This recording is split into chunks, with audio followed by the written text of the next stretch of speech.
Good morning, students. Today we will discuss Worksheet 21 of Subject Science, which is issued for 21st August 2020.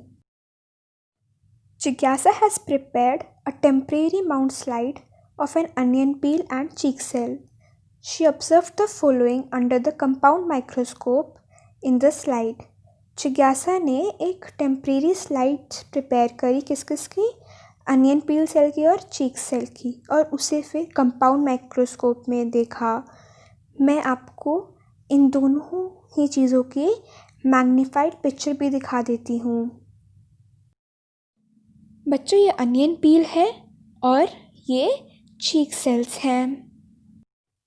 अब जिज्ञासा अपने भाई ज्ञान से पूछती है, ज्ञान, what are these dark spots or dots in the above slide shows? What are their functions? जिज्ञासा अपने भाई ज्ञान से ये पूछती है कि ज्ञान, जो हमने ऊपर स्लाइड देखी उनमें ये डार्क स्पॉट्स या फिर डॉट्स क्या थे और उनके फंक्शंस क्या हैं। अब ज्ञान अपनी बहन जिज्ञासा को बताता है, these are called nucleus of the cell. ये जो स्पॉट्स हैं इन्हें हम लोग सेल का न्यूक्लियस कहते हैं। These have a covering of nuclear membrane. इनके पास न्यूक्लियर मेम्ब्रेन की कवरिंग होती है। बच्चों, ये देखिए एक न्यूक्लियस है और आप देख सकते हो कि इसके आसपास ये एक पिंक कलर से कवर्ड है। ये पिंक कलर की कवरिंग न्यूक्लियर मेम्ब्रेन है। और ये देखिए बच्चों, ये एक न्यूक्लियर पोर है। Nucleus is also called as a brain controller of the cell. Nucleus को हम लोग सेल का ब्रेन या फिर कंट्रोलर भी कहते हैं। As it controls and directs cells function, क्योंकि वो सेल के बहुत सारे फंक्शंस को कंट्रोल करता है। Nucleus performs many functions in the cell like cell division, cell growth, protein and enzyme synthesis, storage of DNA, deoxyribonucleic acid, which is genetic material, RNA, ribonucleic acid, and production of ribosomes in the cell. Nucleus बहुत सारे function जो है वो perform करता है, जैसे कि cell division, cell की ग्रोथ, प्रोटीन और एंजाइम की सिंथेसिस। वो डीएनए को भी स्टोर करता है। डीएनए का फुल फॉर्म होता है डीऑक्सीराइबोन्यूक्लिक एसिड। डीएनए एक जेनेटिक मटेरियल होता है। जेनेटिक मटेरियल मतलब कि वो जो होता है, जब एक बच्चे के जो कैरेक्टरिस्टिक्स होते हैं वो उसके पेरेंट्स से आते हैं तो वो जेनेटिक मटेरियल होता है। आरएनए, राइबोन्यूक्लिक एसिड और राइबोसोम्स की प्रोडक्शन में भी न्यूक्लियस हेल्प करता है। बच्चों, आरएनए और डीएनए का स्ट्रक्चर बहुत सेम होता है। उनमें डिफरेंस ये होता है कि डीएनए का स्ट्रक्चर डबल हेलिक्स होता है लेकिन आरएनए में सिंगल होता है। ज्ञान से पूछती है, Gyan, what are chromosomes and their functions inside a cell? जिज्ञासा ज्ञान से ये पूछती है कि क्रोमोसोम्स क्या होते हैं और उनका फंक्शन क्या होता है सेल में भी। These are an entangled thread-like structure called chromatin material inside the nucleus. जो क्रोमोसोम्स होते हैं वो entangled thread-like structure होते हैं जिसे हम लोग क्रोमैटिन मटेरियल कहते हैं और ये हमें न्यूक्लियस के अंदर मिलता है। अब entangled thread-like structures का मतलब क्या है?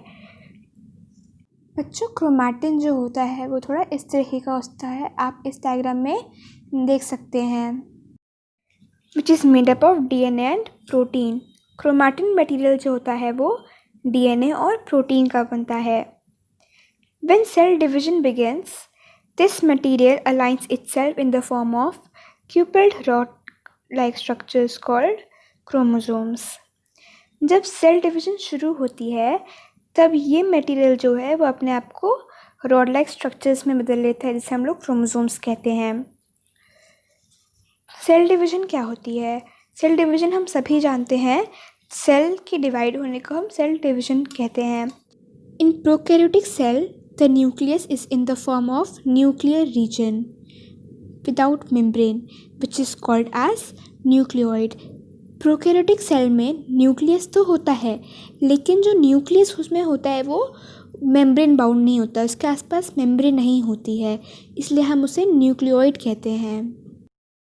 The number of chromosomes in nucleus of a cell of an organism is fixed. जो क्रोमोसोम्स का नंबर होता है सेल के न्यूक्लियस में, वो सभी ऑर्गेनिज्म का फिक्स्ड होता है।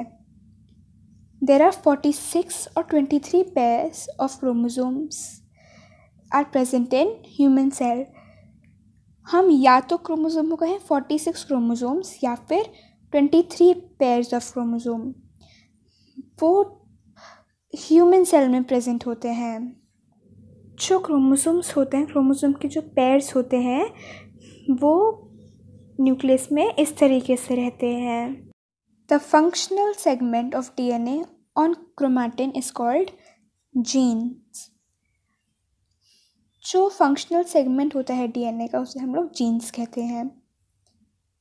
Chromosomes contain information for inheritance of features from parents to their next generation. Chromosomes जो होता है वो इंफॉर्मेशन कंटेन करता है। डीएनए हमने बताया था कि डीएनए जेनेटिक मटेरियल होता है, और डीएनए जब क्रोमैटिन के ऊपर होता है तो उसे हम लोग जीन्स कहते हैं। क्रोमोसोम्स ये इन्फॉर्मेशन रखता है कि जो ऑफस्प्रिंग होगा, मतलब जो बच्चा होगा उन पेरेंट्स का, उसमें क्या फीचर्स आएंगे। आई होप आपको आज की वर्कशीट बहुत अच्छे समझ आ गई होगी और आप सभी क्वेश्चन आंसर्स को बहुत अच्छे से अटेम्प्ट कर पाएंगे। मैं आप लोगों के रेफरेंस के लिए आप लोगों के साथ क्वेश्चन आंसर्स को भी डिस्कस कर रही हूँ।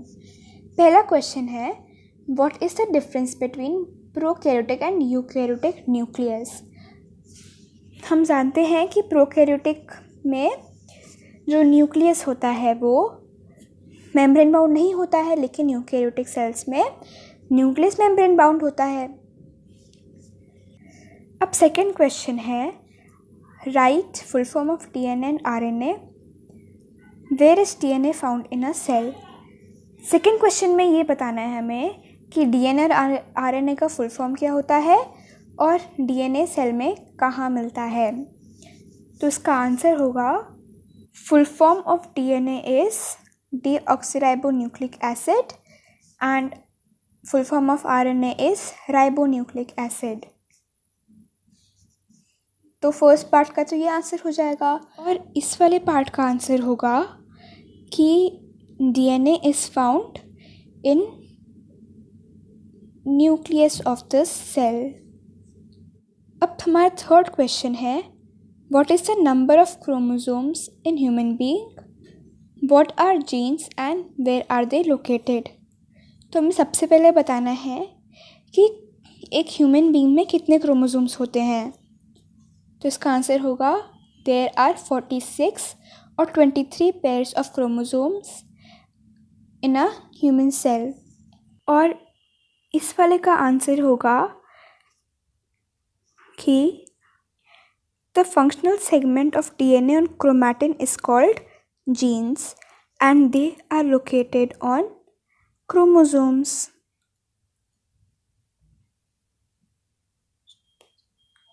हमारा फोर्थ और लास्ट क्वेश्चन है, write any two functions of nucleus.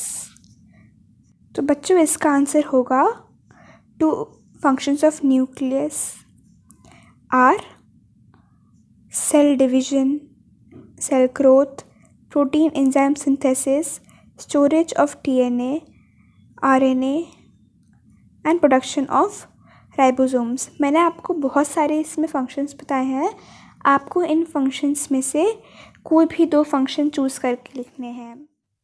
Thanks for watching. I hope आपको आज की वर्कशीट बहुत अच्छे समझ आई होगी और अब आपको कोई डाउट नहीं होगा। Thank you.